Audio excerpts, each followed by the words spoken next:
اسلام اٹھا کر دیکھیے حضرت سعد بن ابی وقاص رضی اللہ تعالیٰ عنہ آپ ایرانیوں سے جنگ کے لیے لشکر لے کر نکلتے ہیں اور بحیرہ شیر اور مدائن کے درمیان دریائے دجلہ حائل ہو جاتا ہے، اور دریائے دجلہ اپنی پوری جوبن کے ساتھ، پوری آب و تاب کے ساتھ بہ رہا ہے، طغیانی موجیں لہریں ہیں۔ لیکن حضرت سعد بن ابی وقاص جب دریا کنارے پہنچتے ہیں تو ایرانیوں نے آپ کے جانے سے پہلے ہی تمام پل توڑ دیے تھے۔ دریا پر نہ تو کوئی کشتیاں موجود تھی اور نہ ہی پل موجود تھی۔ ساتھی پوچھتے ہیں کہ حضرت اب کیا کرنا ہے؟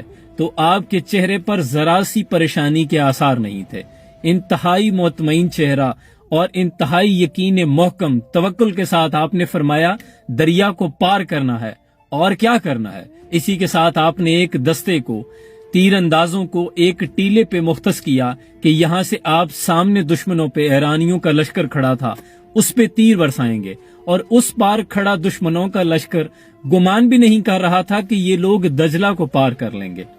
حضرت سعد بن ابی وقاص نے دریائے دجلہ سے مخاطب ہو کے فرمایا کہ اے دریا، تو نے حضرت موسیٰ علیہ السلام کے ساتھیوں کو راستہ دے دیا تھا، ہم تو پھر محمد عربی کے غلام آئے ہیں۔ اسی کے ساتھ آپ نے نعرہ تکبیر کے ساتھ دریا میں گھوڑے اتار دیے۔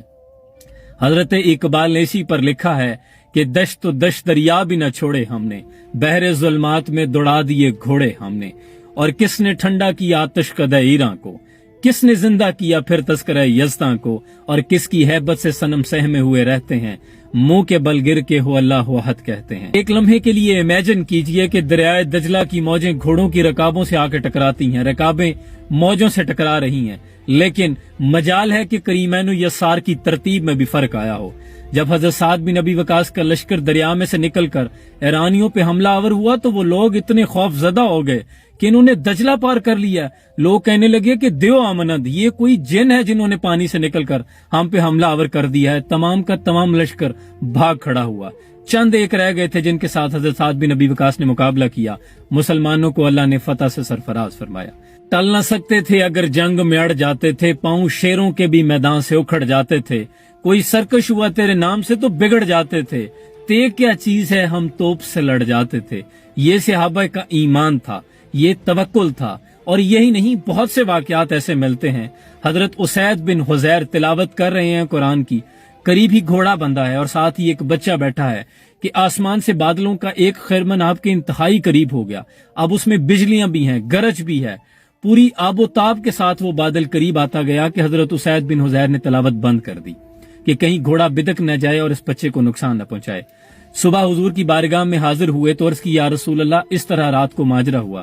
حضور نے فرمایا کہ اسید جانتے ہو وہ بادل نہیں ملائکہ تھے، اگر تم قرآن کی تلاوت بند نہ کرتے تو قریب تھا کہ وہ بادلوں سے نکل کر تم سے مصافحہ کرتے۔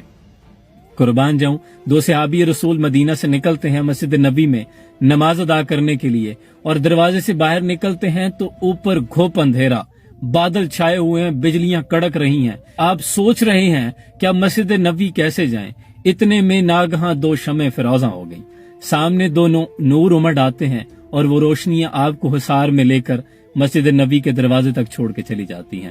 حضرت اعلیٰ الحضرمی آپ دریائے نیل پر پہنچے تو دوسری جانب نیل کے اس طرف عقیل بن نادر اپنی نیل گاؤں کا شکار کر رہا تھا۔ اب آپ نے انہیں گرفتار کرنا تھا، وہ یہ گمان بھی نہیں کر رہا تھا کہ یہ دریائے نیل کو کیسے پار کریں گے، تو وہ دور ہی سے کھڑے ہو کے اس پار سے وہ کہہ رہا ہے کہ آ جاؤ مجھے گرفتار کر لو۔ ادھر اعلیٰ الحضرمی کو غصہ آیا، آپ نے حزب البحر کا وظیفہ آپ نے وہ پڑھتے ہوئے دریائے نیل میں گھوڑا اتار دیا۔ آپ نے دریا پار کیا، جا کر عقیل بن نادر کو گرفتار کیا، وہ اس پہ سختہ طاری ہو گیا، جہاں کھڑا تھا وہاں سے ہل بھی نہیں پایا۔ یہ شان ہے صحابہ کرام رضوان اللہ اجمعین کی۔